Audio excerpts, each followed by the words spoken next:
Okay, I am going to attempt to make a video to help you guys when you administer your MAP test in the next week or two, depending on what grade level you're at. So I have my computer and then I have a student Chromebook. And so hopefully I can show you what we're going to see on both screens. Okay, so on my computer, I have gone to teach.mapnwea.org and I'm going to log in there. If you do not have a username or access to this, let me know or Ms. Taylor know so that we can make sure you have an account there. Okay, so you're going to log in there. And this is what you're going to do to start your test. Okay, from there, you're going to see this screen. And you're going to come over here to the left and go to Manage Test Sessions. Okay. From there, I have already created your test session for you. So you're going to go here to where it says Save Testing Sessions. Save Testing Sessions. And you'll click Show. Okay. I created all of them. So when you do this, your name is going to pop up right here, and you have not created any testing sessions, so you're not going to see anything.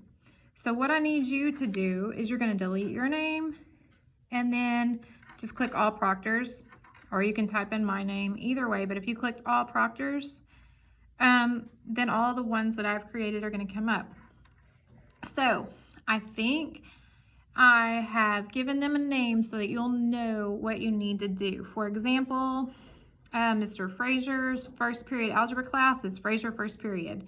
So when you're in first period, you'll know that that's yours. If you don't see it, you're going to go down here and scroll over. So like third, fourth, fifth, and sixth grade. These are not your names, but they're the homeroom's name. So Thornton Math is Miss Thornton's homeroom when they're taking their math test. So it's the kids that are in Miss Thornton's homeroom when it's time to take their math test. Lee Reading, it's Miss Lee's homeroom when they're ready to take their math test. So they're all in there. Same seventh grade, like 7 Jones Reading. That is the 7th graders who are taking their reading test in Miss Jones's room. 7 Freeman Math. That will be the day that we take the math test, and it'll be the kids in Miss Freeman's room. So y'all's is different than 3rd, 4th, and 5th. 3rd, 4th, and 5th is going by their homeroom. So if you are not sure which testing session that you need to give, let me know and I can help you with that. Okay, so I've created just a demo session to kind of show you. So we're going to do Posey 6 demo. Okay, that's this top one. I found what I need. I'm going to click on it. I'm going to, click my dot here, and then I'm going to go test now. Okay, so then my proctor screen is going to pop up like this. Okay, let me show you how the kids are going to log in. So they're going to be on their Chromebooks. They do not even need to log into their Chromebook. They're going to go to the apps button. And Miss Taylor already has it pushed out. So they're going to go to that NWEA secure testing. All right. So this is what the kids are going to be doing. See how long that takes to load.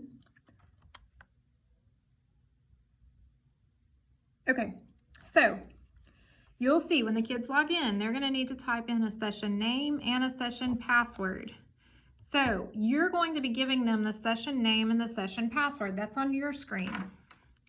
Okay. It's right here. So session name tells me right here, my session name is Posey space 6 space demo. Those spaces are important. So Posey 6 demo. And the password is 3199. So back on their screen, just went to sleep on me. Back on their screen, they're going to type that in, and because I'm holding my phone, I'm going to have to type with one hand. Posey, there's a space, 6, space and demo. Okay, so that's their session name. And then their password is the 3199. So every kid is going to, in your classroom, will use the same session name and password. Okay. Now when they get here, again, this is the student screen. They're going to choose their name. So they're just going to do a drop down and they're going to find their name. For my demo purpose, my name is 6th Chromebook. If this were Colt Bleecker, he would find Colt Bleecker. So whatever that child's name is, their test should already be in there. There shouldn't be a choice. See here, if I click on that button, there's no choice because whatever test I have saved is what is going to come up. Okay. Then again, my demo name is 6th Chromebook. Your student's name will be up there. That came back on, sorry about that. Okay, so again, if it's Colt Bleecker, it'll say Colt Bleecker right there. This is the test that I'm going to be taking as 6th Chromebook. And that's my session. Okay, so I'm going to say yes. Okay, so when I do that, on the kids screen, it's going to say, wait for your proctor to confirm your information. Well, back on my screen over here, it says student's name, Chromebook 6th. That's, again, the name. Awaiting student. I'm going to refresh. Okay, this button right here is your refresh button. So if something doesn't look right, the first thing you should try is to refresh it. Okay, so when I refreshed it, it says to be confirmed. So yes, I want to confirm him. When I click confirm, you know, because every kid that's taking your test is going to be listed here. You're not just going to have one student. You're going to have all your students. So every kid is going to be here. When you click confirm, it's going to confirm everybody that says to be confirmed. So my suggestion would be to have every student get to this screen before you confirm, or at least, you know, the majority, so that way you're not having to go back and forth, back and forth. So I confirmed it, and it tells that it's been confirmed here. Okay, so now this is what the student will see. You are confirmed to start the test. So here we go. Okay, and then they're just going to start their test here. This student, I want to make sure I'm telling you right. Sorry about that. Okay, there we go. Why can I not hear it? Oh, because it only goes through the headphones. It won't go through the speaker. Okay. But this student has an accommodation of text-to-speech. And so this student can push the ear and it will read it to him. If we had our headphones, we would hear it. It'll read it to him. So, you know, there's that where it will read. I'm going to stop that since we can't hear it anyway. The students who do not have oral admin accommodation will not have that option there. Just going to kind of see. That's select to play. So like if he just wanted to hear this again, he could select it. Okay. And then click that and it'll read it to him again. Pause obviously is pause. Okay. This is a line reader, kind of like a placeholder. If that helps, and they can just move it down. You know, in math, I don't think that would help. It might help in reading though. This is a notepad if they wanted to use that. I'm going to take that off. What was this one? Oh, this is where he can like X out. So I haven't even read this one, but let's say, how would we? When I exit, X's is all of them. Okay, there are some that they'll get a calculator on. That is not an accommodation that we put in. MAP decides who gets to use or not who, but on which questions the students can use a calculator. So even though this is a 6th grader, and our 6th graders don't get calculators. For the purpose of this test, MAP is saying that on this question they need a calculator, or they're, you know, allowed a calculator. So you can let them know they can use that calculator. If it's available, they need to use it. This is the only one I'm still not 100% sure about, because it's putting an X on all of them. Okay, I'm gonna play with that and I'll let you guys know on that. Okay, but anyway, so like over here, and I'm just gonna, like I said, I haven't even read it. I'm just gonna pick one and go on. Okay, here's another one. What's the perimeter of the rectangle? That's 16. Okay.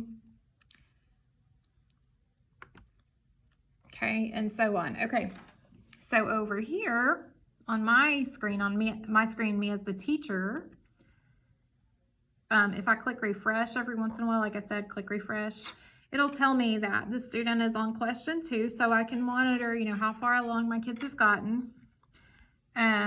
This accommodation does mean, you know, that I had that oral admin accommodation. Rapid guessing, the student has not rapid guessed on any question. That means they're taking their time. So that's just one way to monitor if they're just guessing. Okay, let me show you what happens if they rapid guess. So I'm just going to pick some answers here, and I'm not even going to read it.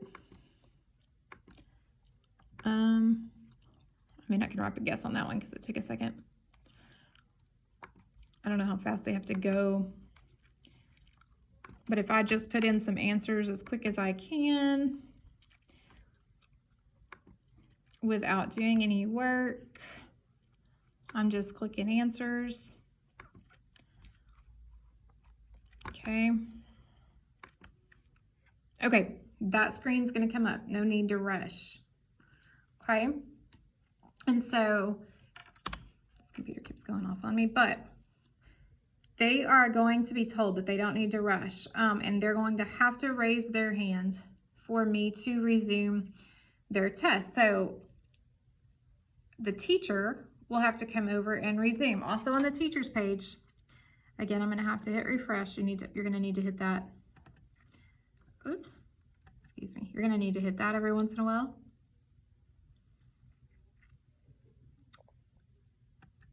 Why is it not refresh? Okay, there we go. So rapid guessing. So he got a rapid guessing alert. He rapid guessed on 6 and he got an alert. So his test has been paused. Okay. So the teacher is going to then, you know, go over, talk to the student. Why are you rushing?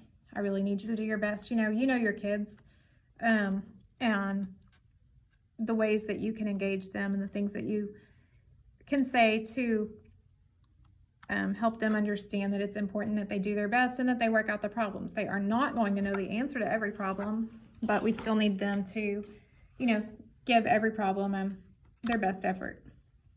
So if you look right here on your teacher screen, this is your Proctor pin number. 1469 is what mine is. So that 1469, 1469 is going to have to be typed in there.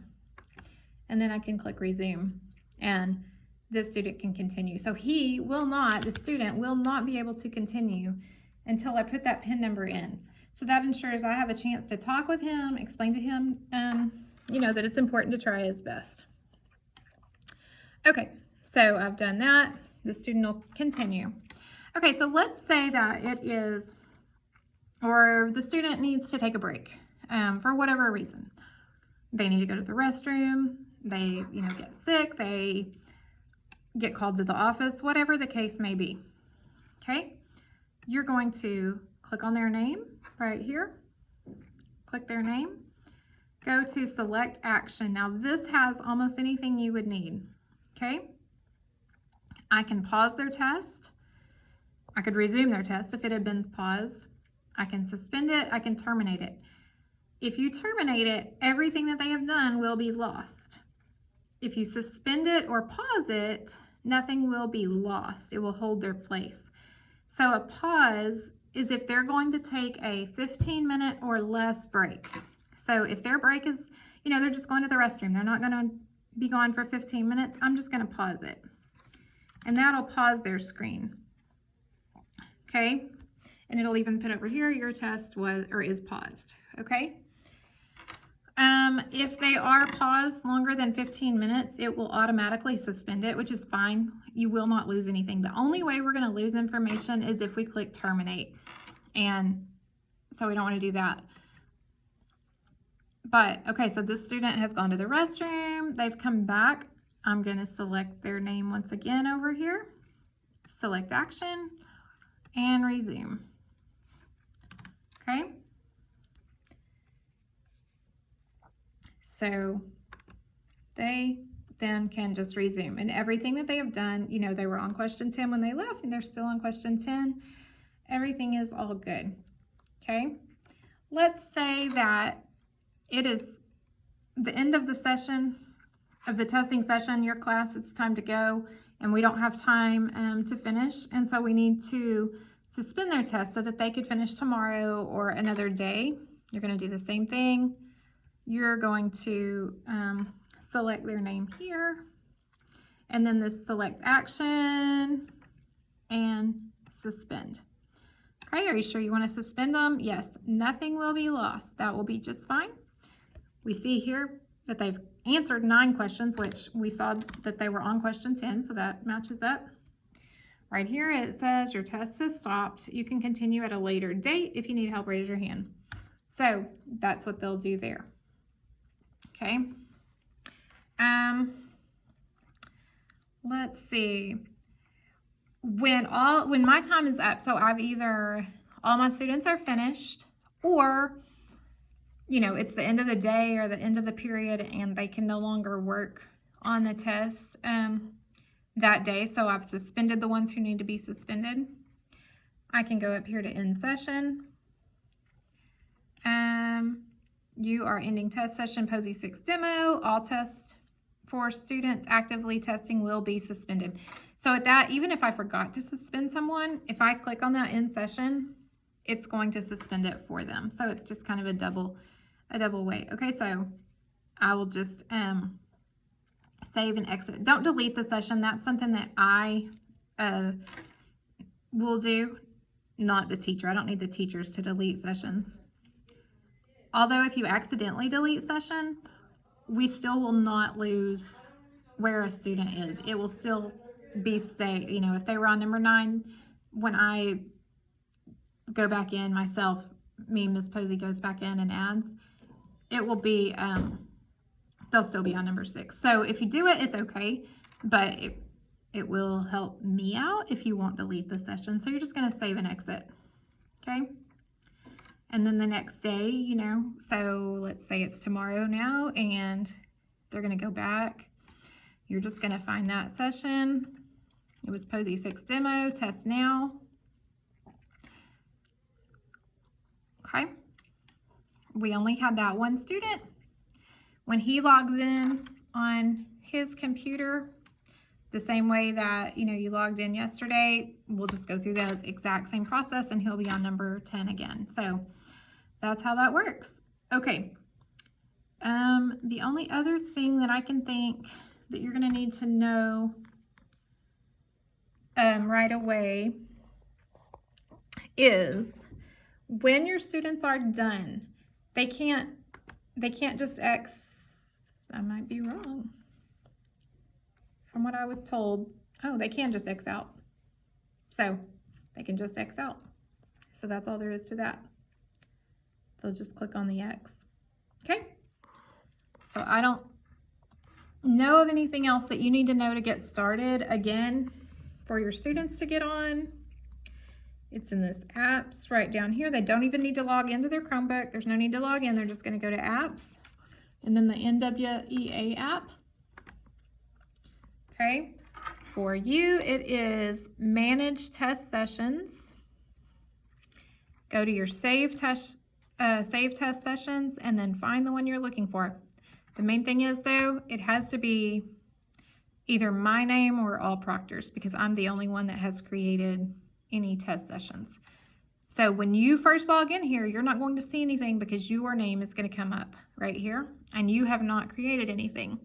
So you're either going to have to put in Posey or just select from there all proctors. So you'll delete your name and all proctors. And then they'll come up. Toggle through the list down here at the bottom right here to get from one to the other. So hopefully that'll help. Oh, and right here you can see I was still testing, so there's a return to testing. There is a help button up here. If you click it, it opens in a separate tab. And there's that Proctor Quick Start Guide that I had printed off for you with some things that might help you as well. But hopefully that helps. Okay, so let me know if you have questions. I will be around during testing and checking in on everyone. So I hope it goes well. Thank you guys for giving this a shot. Bye-bye.